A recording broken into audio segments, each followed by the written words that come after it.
Item ಯಾವುದೇ ಇರಲಿ try ಮಾಡಿ ಆಚಿ ಚಿಕನ್ ಮಸಾಲಾ. ಆಚಿ ಚಿಕನ್ ಮಸಾಲಾ. ಕಾರಿನಲ್ಲಿ ಸ್ಫೋಟವಾಗಿದ್ದು ಬೇರೇನೂ ಅಲ್ಲ. ಕಾರಿನಲ್ಲಿ ಸ್ಫೋಟವಾಗಿದ್ದು ಬಾಂಬ್. ಕಾರಿನಲ್ಲಿ ಸ್ಫೋಟವಾಗಿದ್ದು ಬೇರೇನೂ ಅಲ್ಲ.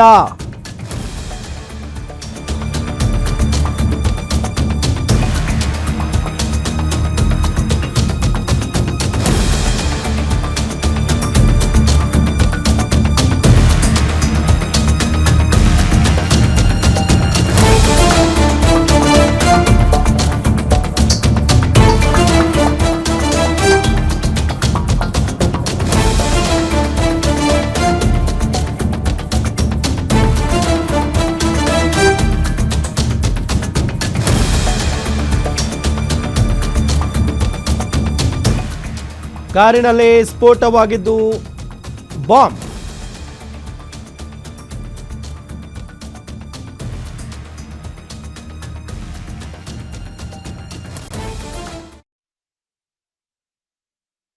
ಕಲ್ಲಂಬೆಲ ಪೊಲೀಸ್ ಸ್ಟೇಷನ್ ಲಿಮಿಟ್ಸಲ್ಲಿ ನ್ಯಾಷನಲ್ ಹೈವೇ ಮೇಲೆ ಒಂದು ಗಾಡಿಯಲ್ಲಿ ಫೈರ್ ಆಕ್ಸಿಡೆಂಟ್ ಆಗಿರೋದು ಮಾಹಿತಿ ಬಂದಿದೆ. ಸೊ ಇಮಿಡಿಯೇಟಾಗಿ ಸ್ಪಾಟಿಗೆ ಬಂದು ನೋಡುವಾಗ ಅಲ್ಲಿ ಆ ಗಾಡಿಯಲ್ಲಿ ಹೋಗ್ತಾ ಇರುವ ಇಬ್ಬರು ಅಲ್ಲಿ ಕಂಡು ಬಂದಿದ್ದರು, ಡ್ರೈವರು ಮತ್ತು ಒಬ್ಬ ರಮ್ಯಾನ್ ಅಂತ ಹುಡುಗಿ.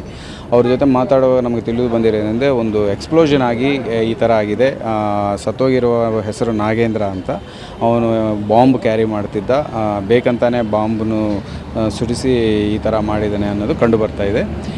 ಹಿನ್ನೆಲೆ ಏನಂದರೆ ಈ ನಾಗೇಂದ್ರ ಮತ್ತು ರಮ್ಯಾ ಅನ್ನೋರು ರಿಲೇಷನ್ಶಿಪ್ಪಲ್ಲಿದ್ದರು. ಬ್ಯಾಂಗ್ಳೂರಲ್ಲಿ ಈ ಇತ್ತೀಚಿನ ಕಾಲದಲ್ಲಿ ಬ್ರೇಕಪ್ ಆಗಿದೆ ಅಂತ ಹೇಳಿ ಇವನು ಹೋಗಿ ಫೋರ್ಸ್ಫುಲ್ಲಾಗಿ ಅವ್ರ ಹುಡುಗಿನ ಕಿಡ್ನ್ಯಾಪ್ ಮಾಡ್ಕೊಂಡು ಬರ್ತಾ ಇರೋದು ಕಂಡು ಬರ್ತಾ ಇದೆ. ಈಗ ಘಟನೆ ಹೇಗೆ ನಡೆದಿದೆ, ಈ ಬ್ಲಾಸ್ಟಿಂಗ್ ಹೆಂಗೆ ಆಗಿದೆ, ಈ ಬಾಂಬ್ ಎಲ್ಲಿದೆ ಅನ್ನೋದು ನಾವು ಮುಂದಿನ ದಿನಗಳಲ್ಲಿ ಇನ್ವೆಸ್ಟಿಗೇಷನಲ್ಲಿ ಪತ್ತೆ ಮಾಡಲಾಗುತ್ತೆ. ಬ್ಯಾಂಗ್ಳೂರಿಂದ ಜಯನಗರ ಏರಿಯಾಯಿಂದ they are going to Ankola. Cab driver Uber book. Kallambela police station ಲಿಮಿಟ್ಸಲ್ಲಿ ನ್ಯಾಷನಲ್ ಹೈವೇ ಮೇಲೆ ಒಂದು ಗಾಡಿಯಲ್ಲಿ ಫೈರ್ ಆಕ್ಸಿಡೆಂಟ್ ಆಗಿರೋದು ಮಾಹಿತಿ ಬಂದಿದೆ. ಸೊ ಇಮಿಡಿಯೇಟಾಗಿ ಸ್ಪಾಟಿಗೆ ಬಂದು ನೋಡುವಾಗ ಅಲ್ಲಿ ಆ ಗಾಡಿಯಲ್ಲಿ ಹೋಗ್ತಾ ಇರುವ ಇಬ್ಬರು ಅಲ್ಲಿ ಕಂಡು ಬಂದಿದ್ದರು, ಡ್ರೈವರು ಮತ್ತು ಒಬ್ಬ ರಮ್ಯಾನ್ ಅಂತ ಹುಡುಗಿ. ಅವ್ರ ಜೊತೆ ಮಾತಾಡುವಾಗ ನಮಗೆ ತಿಳಿದು ಬಂದಿರೋದಂದರೆ ಒಂದು ಎಕ್ಸ್ಪ್ಲೋಷನ್ ಆಗಿ ಈ ಥರ ಆಗಿದೆ. ಸತ್ತೋಗಿರುವ ಹೆಸರು ನಾಗೇಂದ್ರ ಅಂತ. ಅವನು ಬಾಂಬ್ ಕ್ಯಾರಿ ಮಾಡ್ತಿದ್ದ, ಬೇಕಂತಾನೆ ಬಾಂಬನ್ನು ಸುರಿಸಿ ಈ ಥರ ಮಾಡಿದ್ದಾನೆ ಅನ್ನೋದು ಕಂಡು ಬರ್ತಾ ಇದೆ. ಹಿನ್ನೆಲೆ ಏನಂದರೆ ಈ ನಾಗೇಂದ್ರ ಮತ್ತು ರಮ್ಯಾ ಅನ್ನೋರು ರಿಲೇಷನ್ಶಿಪ್ಪಲ್ಲಿದ್ದರು. ಬ್ಯಾಂಗ್ಳೂರಲ್ಲಿ ಈ ಇತ್ತೀಚಿನ ಕಾಲದಲ್ಲಿ ಬ್ರೇಕಪ್ ಆಗಿದೆ ಅಂತ ಹೇಳಿ ಇವನು ಹೋಗಿ ಫೋರ್ಸ್ಫುಲ್ಲಾಗಿ ಅವ್ರ ಹುಡುಗಿನ ಕಿಡ್ನ್ಯಾಪ್ ಮಾಡ್ಕೊಂಡು ಬರ್ತಾ ಇರೋದು ಕಂಡು ಬರ್ತಾ ಇದೆ. ಈಗ ಘಟನೆ ಹೇಗೆ ನಡೆದಿದೆ, ಈ ಬ್ಲಾಸ್ಟಿಂಗ್ ಹೆಂಗೆ ಆಗಿದೆ, ಈ ಬಾಂಬ್ ಎಲ್ಲಿದೆ ಅನ್ನೋದು ನಾವು ಮುಂದಿನ ದಿನಗಳಲ್ಲಿ ಇನ್ವೆಸ್ಟಿಗೇಷನಲ್ಲಿ ಪತ್ತೆ ಮಾಡಲಾಗುತ್ತೆ. ಬ್ಯಾಂಗ್ಳೂರಿಂದ ಜಯನಗರ ಏರಿಯಾಯಿಂದ they are going to Ankola. Cab driver Uber book. Kallambela police station ಲಿಮಿಟ್ಸಲ್ಲಿ ನ್ಯಾಷನಲ್ ಹೈವೇ ಮೇಲೆ ಒಂದು ಗಾಡಿಯಲ್ಲಿ ಫೈರ್ ಆಕ್ಸಿಡೆಂಟ್ ಆಗಿರೋದು ಮಾಹಿತಿ ಬಂದಿದೆ. ಸೊ ಇಮಿಡಿಯೇಟಾಗಿ ಸ್ಪಾಟಿಗೆ ಬಂದು ನೋಡುವಾಗ ಅಲ್ಲಿ ಆ ಗಾಡಿಯಲ್ಲಿ ಹೋಗ್ತಾ ಇರುವ ಇಬ್ಬರು ಅಲ್ಲಿ ಕಂಡು ಬಂದಿದ್ದರು, ಡ್ರೈವರು ಮತ್ತು ಒಬ್ಬ ರಮ್ಯಾನ್ ಅಂತ ಹುಡುಗಿ. ಅವ್ರ ಜೊತೆ ಮಾತಾಡುವಾಗ ನಮಗೆ ತಿಳಿದು ಬಂದಿರೋದಂದರೆ ಒಂದು ಎಕ್ಸ್ಪ್ಲೋಷನ್ ಆಗಿ ಈ ಥರ ಆಗಿದೆ. ಸತ್ತೋಗಿರುವ ಹೆಸರು ನಾಗೇಂದ್ರ ಅಂತ. ಅವನು ಬಾಂಬ್ ಕ್ಯಾರಿ ಮಾಡ್ತಿದ್ದ, ಬೇಕಂತಾನೆ ಬಾಂಬನ್ನು ಸುರಿಸಿ ಈ ಥರ ಮಾಡಿದ್ದಾನೆ ಅನ್ನೋದು ಕಂಡು ಬರ್ತಾ ಇದೆ. ಹಿನ್ನೆಲೆ ಏನಂದರೆ ಈ ನಾಗೇಂದ್ರ ಮತ್ತು ರಮ್ಯಾ ಅನ್ನೋರು ರಿಲೇಷನ್ಶಿಪ್ಪಲ್ಲಿದ್ದರು. ಬ್ಯಾಂಗ್ಳೂರಲ್ಲಿ ಈ ಇತ್ತೀಚಿನ ಕಾಲದಲ್ಲಿ ಬ್ರೇಕಪ್ ಆಗಿದೆ ಅಂತ ಹೇಳಿ ಇವನು ಹೋಗಿ ಫೋರ್ಸ್ಫುಲ್ಲಾಗಿ ಅವ್ರ ಹುಡುಗಿನ ಕಿಡ್ನ್ಯಾಪ್ ಮಾಡ್ಕೊಂಡು ಬರ್ತಾ ಇರೋದು ಕಂಡು ಬರ್ತಾ ಇದೆ. ಡೀಟೇಲ್ಸ್ ಕೊಡ್ತಾರೆ ನಮ್ಮ ತುಮಕೂರು ರಿಪೋರ್ಟರ್ ಯೋಗೇಶ್ ಸಂಪರ್ಕದಲ್ಲಿದ್ದಾರೆ. ಯೋಗೇಶ್, ಈಗ ಮೃತಪಟ್ಟಂಥವನ ಹಿನ್ನೆಲೆ ಏನು, ಜೊತೆಗೆ ಬದುಕುಳಿದಂಥ ಯುವತಿಯ ಹಿನ್ನೆಲೆ ಏನು, ಜೊತೆಗೆ ಆ ಕಾರ್ ಡ್ರೈವರ್ ಏನಾದರೂ ಮಾತಾಡಿದಾರ ಈ ವಿಚಾರಕ್ಕೆ ಸಂಬಂಧಪಟ್ಟಂತೆ? ಪೊಲೀಸ್ನವರು ಪ್ರಾಥಮಿಕ ತನಿಖೆಯಲ್ಲಿ ಏನು ತಿಳಿದು ಬಂದಿದೆ, ಡೀಟೇಲ್ಸ್ ಕೊಡ್ತಾ ಹೋಗೋದಾದ್ರೆ? ಈಗ ಸದ್ಯಕ್ಕೆ ಸಿಗ್ತಾವಂತ ಮಾಹಿತಿ SP ಅಶೋಕ್ ವೆಂಕಟ್ ಅವರು ಈ ಬಗ್ಗೆ ಮಾಹಿತಿಯನ್ನ ಕೊಟ್ಟಿದ್ದಾರೆ. ಇದು ಸ್ಫೋಟಕ ಆಗಿದೆ ಅನ್ನೋದನ್ನ ಖಚಿತಪಡಿಸ್ತಾ ಇದ್ದಾರೆ. ಯಾಕಂದ್ರೆ ಏನು ನಾಗೇಂದ್ರನ್ ಇದ್ದಾರೆ, ಬೆಂಗಳೂರಿಂದ ಅವರು ಅಂಕೋಲಾಗೆ ತೆರಳುತ್ತಾ ಇದ್ರು. ಈ ಸಂದರ್ಭದಲ್ಲಿ ತುಮಕೂರು ಮಧ್ಯೆ ಒಂದು ಗಲಾಟೆ ನಡೆದಿದೆ. ಆ ಗಲಾಟೆ ವಿಚಾರವಾಗಿ ಮೊದಲು ಅಂದ್ರೆ ಕುತ್ತಿಗೆಗೆ ಚುಚ್ಚಿದ್ದಾನೆ.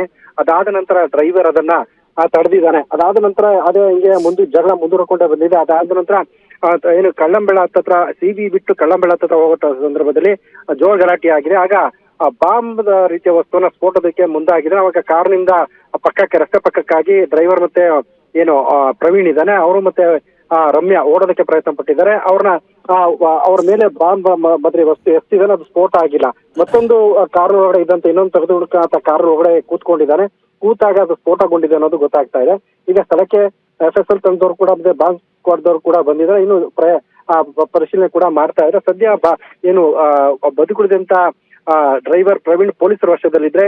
ಯುವತಿ ರಮ್ಯಾ ತುಮಕೂರು ಜಿಲ್ಲಾ ಆಸ್ಪತ್ರೆ ಚಿಕಿತ್ಸೆಯನ್ನ ಪಡ್ಕೊಳ್ತಾ ಇದ್ದಾರೆ. ಸದ್ಯಕ್ಕೆ ಅವರ ಪೋಷಕರು ಆಸ್ಪತ್ರೆಗೆ ಬಂದಿದ್ದಾರೆ ಅನ್ನೋದು ಗೊತ್ತಾಗ್ತಾ ಇದೆ. ಆ ಹುಡುಗನ ಹಿನ್ನೆಲೆ ಸದ್ಯಕ್ಕೆ ಗೊತ್ತಾಗಿದೆ. ಅಂಕೋಲಾ ಮೂಲದವನೊಂದು ಅಷ್ಟೇ ಗೊತ್ತಾಗ್ತಾ ಇದೆ. ಪೊಲೀಸರಿಗೆ ಹೆಚ್ಚಿನ ಮಾಹಿತಿ ಲಭ್ಯ ಆಗಿಲ್ಲ. ಲಭ್ಯ ಆದ ನಂತರ ಆತನ ಹಿನ್ನೆಲೆ ಗೊತ್ತಾಗುತ್ತೆ. ಈ ಬಗ್ಗೆ ಬೆಂಗಳೂರು ಕೂಡ ಕಿಡ್ನಾಪ್ ಕೇಸ್ ದಾಖಲಾಗಿದೆ ಅನ್ನೋದು ಗೊತ್ತಾಗ್ತಾ ಇದೆ. ಅಂದ್ರೆ ಬೆಳಗ್ಗೆ ಏನೋ ಈ ನಾಗೇಂದ್ರ ಮೃತ ನಾಗೇಂದ್ರ ಇದ್ದಾನೆ, ಆಕೆ ಕೆಲಸ ಮಾಡದಂತ ಕಚೇರಿ ಕಡೆ ಹೋಗಿ ಆ ಬಾಂಬ್ ಮಾದರಿ ವಸ್ತುವನ್ನು ತೋರಿಸಿ ಎದುರಿಸಿ ಕರ್ಕೊಂಡು ಬಂದಿದ್ದು. 5 ವರ್ಷಗಳಿಂದ ಪ್ರೀತಿ ಮಾಡ್ತಾ ಇದ್ರೆ ಮಧ್ಯದಲ್ಲಿ ಬ್ರೇಕಪ್ ಆಗಿತ್ತು. ಈಗ ಮತ್ತೆ ಇವತ್ತು ಅದನ್ನ ಏನು ಮಾತಾಡೋ ರೀತಿಯಲ್ಲಿ ಕರೆದು ಆತರ ರೀತಿ ಮಾಡಿದ್ದ ಅನ್ನೋದು ಗೊತ್ತಾಗ್ತದೆ. ಈ ಸ್ಪಷ್ಟವಾಗಿ ಇನ್ನೊಂದಷ್ಟು ಸಂಜೆ ವೇಳೆಗೆ ಇನ್ನೊಂದಷ್ಟು ಮಾಹಿತಿ ಲಭ್ಯ ಆಗುತ್ತೆ. ರಾಮ್, ಓಕೆ, ಥ್ಯಾಂಕ್ ಯು ತಮ್ಮೆಲ್ಲ ಮಾಹಿತಿಗಾಗಿ.